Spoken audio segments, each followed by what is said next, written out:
Hello there, Ned Milburn, guitar builder and repairman, Dartmouth, Nova Scotia.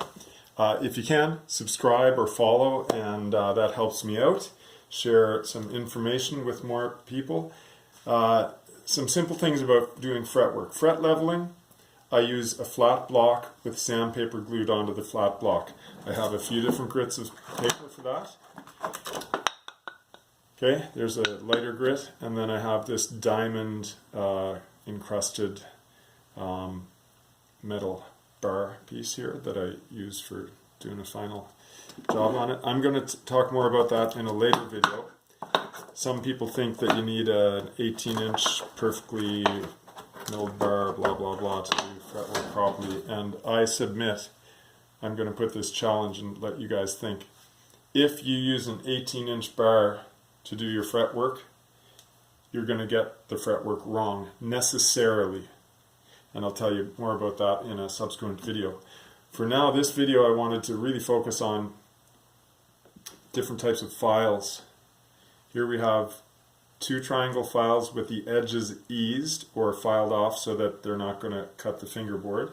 Then we have 1, 2, 3 different types of convex files. This is a diamond grit file which has 3 different radii on it.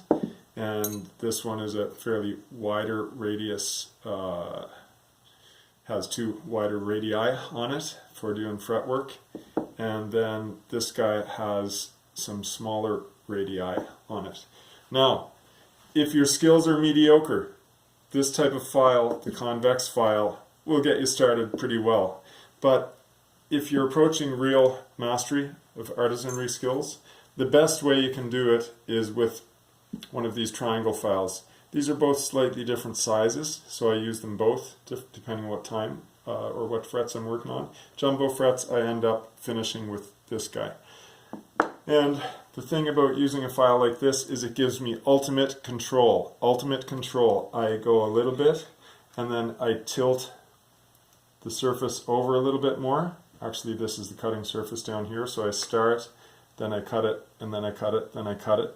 And you're using your artisanry, and then as I go along like this, what I do is I reveal a very, very thin strip, and I can have ultimate control. I control the shape of the mushroom head that I put on the fret. So basically, once we've done our fret leveling, the top of the fret is level, and I call it shoulders. We have level, and then we have round here. So I need to take off the shoulders and round those shoulders into the level part and leave a very, very thin strip that is going to be cleared up by sandpaper of varying grits afterwards.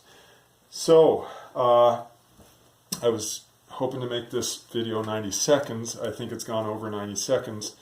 So I'll let it play like that. I'm going to show you what I'm going to do on this first fret. And I got to get really close. My eyes used to be wonderful, hawk-eye-ish. I could see things super close, didn't need glasses for it, but now I have my reading glasses so that I can see better, and I do a few strokes just to start it out. And these are really tall frets. They're 57 thousandths of an inch tall, pre-install, and they're 110 thousandths of an inch wide, so that's about, let's see, 2 3/4 millimeters wide by about 1.5 millimeters tall.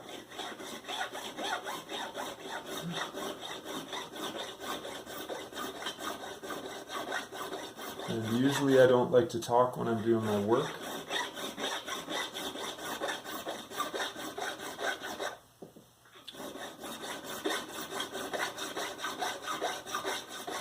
You don't see many Olympic athletes talking while they're doing high jump or different things like that.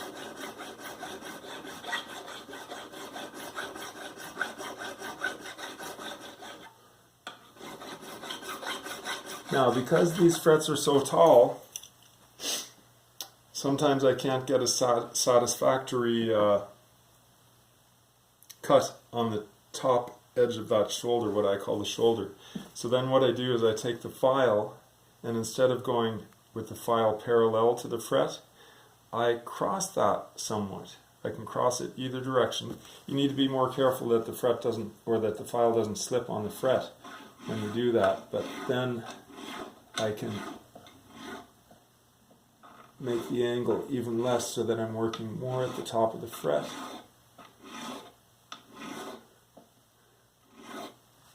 And I'm looking for the reflection.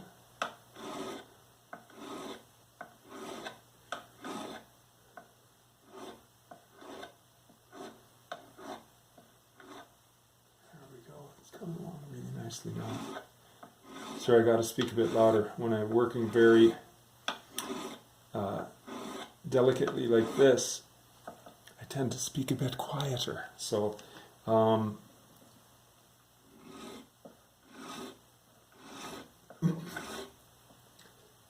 excuse me.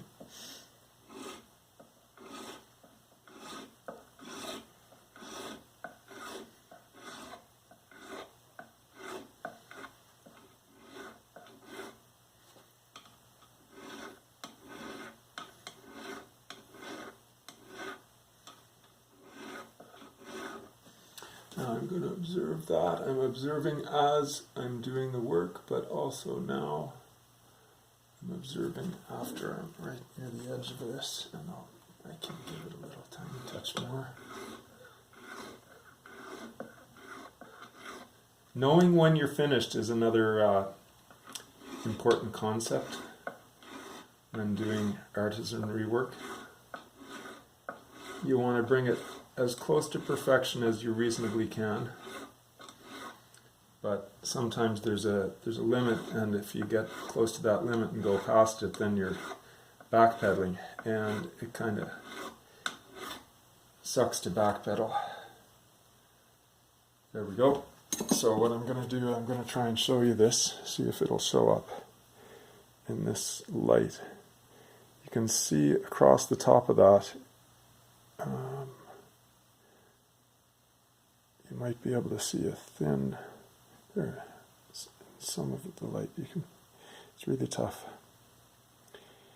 Even when it's not on camera, it's tough to see, but there you can see a little bit of the faint line that's straight across the top, compared to something like this, where I just did a very light leveling. You can see at the end of the fret, the top mushroom shape of the fret is kind of flat on top.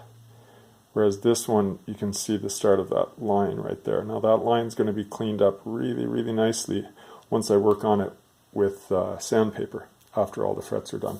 So there's that. I said in a different video I'm going to address the issue of the bars and what type of bar or sanding block to use for your frets. So you know what? I'm just going to throw it into this video because I went over 90 seconds for the shorts. The short videos and whatnot.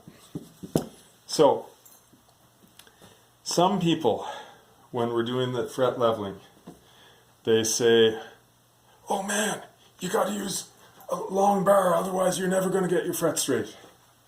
Now, we need to, first of all, back up and understand the neck and the fingerboard and the frets and their relationship to one another. The neck, as we can tell, has different portions. It has the headstock, it has the heel. No matter what type of neck it is, it's got a heel portion where this is thicker. So the truss rod here, it's a standard old-fashioned style Fender truss rod, even though this is a reissue. It adjusts from down here. Even though the truss rod adjusts from down here, and the truss rod probably ends somewhere up near the first fret, maybe near the nut. Excuse me. I have found through experience and observation that generally between the first fret and the second fret, or between the nut and the second fret, the truss rod doesn't actually provide much movement, if any, especially on certain guitars.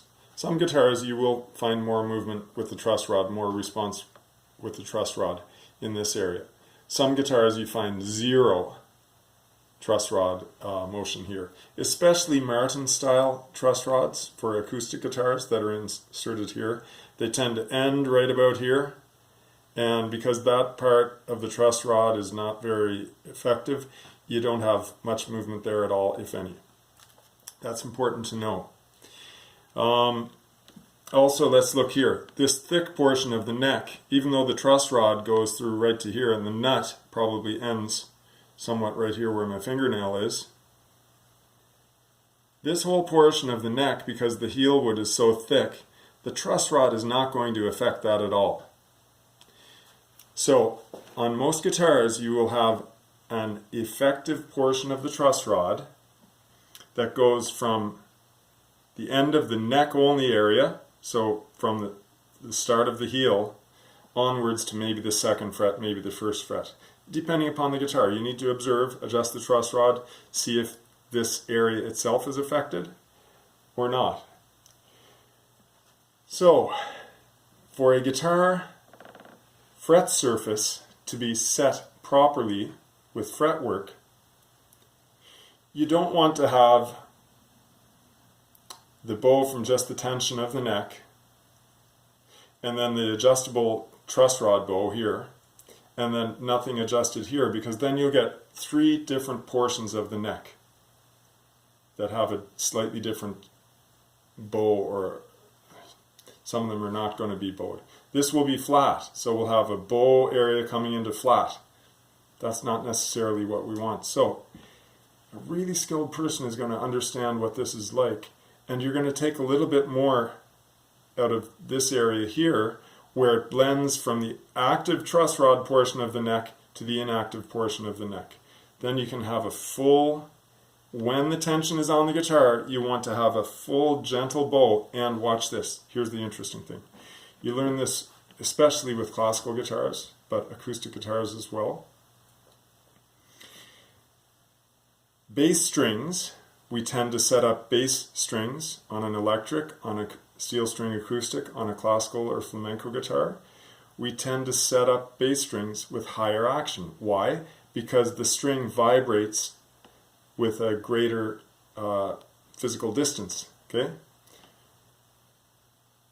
Which means we tend to want to have a little bit more bow in the neck for bass strings than on treble strings. So if you're really super smart doing fretwork, especially on certain types of guitars, it is allowable, possible, and in some cases, especially with classical guitars, it is actually desirable to have more bow worked into the neck on the bass side than on the treble side. Now watch this, a classical guitar they tend to have no truss rods. So over time you get a bow from the neck portion, but the heel portion will never bow. So if you use, let's go back to this now, you use an 18-inch bar on a neck and you make the whole neck flat when the neck's not at tension. Now you have a bent neck into a flat portion. And that's necessarily not going to be ideal. So as soon as someone says I'm using an 18-inch bar on my fret dressings, I'm going to say, okay, so you're limiting your capacity to do an excellent job. You're limiting your capacity to do an excellent job or an ideal job. Shorter bars allow you to put more pressure in a smaller area, and I tend to put more pressure on the front portion. So I'm working on that front portion, and I can work it all the way down like this. Sometimes I'll turn the neck around in the case of a Strat or a Fender style bolt-on neck. It's very easy. So this gives me, just like the triangle file for doing the fret crowning, this gives me the ultimate control. I do not put the control into my tool. I use the tool and I take the control by my usage of the tool. Very, very important. Use your own control. Use the tool and express your control through the tool. These tools, with their preset concavity, preset radius, it does not allow me to have control. This tool gives me 100% control. This tool, yeah, it might be harder to do an excellent job, but once you get to that skill level, it is impossible to do an ideal job with an 18-inch bar. It is impossible. Now, here's another thing that you need to know about fret dressing. Very, very important. And I've seen this a number of times. A guitar that just came in on my bench last week was an Ibanez artist guitar. You can check out that video. I think I've got at least one up on that video, or on that guitar. And I might have another video that I can post. Just put in the comments if you're listening to this and you got this far. Put in the comments if you want to listen to more certain types of videos, or if you have any questions, ask them away and I'll try and answer them. So here's the thing. That Ibanez artist guitar, if you're doing a fret dressing, if I push this, that is actually bowing the neck. So I need to be careful. I need to be cognizant. I need to be aware of the pressure that I'm putting on and how that's affecting the bow in the neck. If I'm not aware of that, I can just do the fret dressing, and certain areas that bow more easily, they will ultimately have less fret taken out of them, and other areas that are harder and more resistant to bowing are going to have more fret taken out of them, and then I'm going to get an inconsistency across the length of the fingerboard. So if we have, for example, I wouldn't use it on just a raw neck like this, but if we have a neck cradle, now I'm pushing down on that. Well, this portion of my neck cradle is not yielding, or the neck. The neck is not yielding in this portion because it's supported by the neck cradle, but here the neck is going to bend and flex. If I have my fret dressing and I've got it sitting like this in the neck cradle, that means that this is going to resist a lot, and I'm going to take a lot more meat out of these frets and less meat out of these frets, because that one's going to bend as I'm pushing down. So all these little subtleties, you add them all up, you put them all into the equation of an artisan doing work on the frets, and they all factor into the final quality of your fret dressing.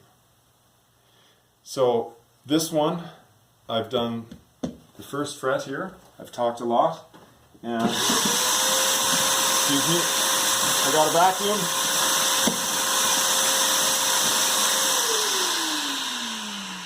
Now this is a newer guitar, so I don't need to worry so much about the finish peeling off.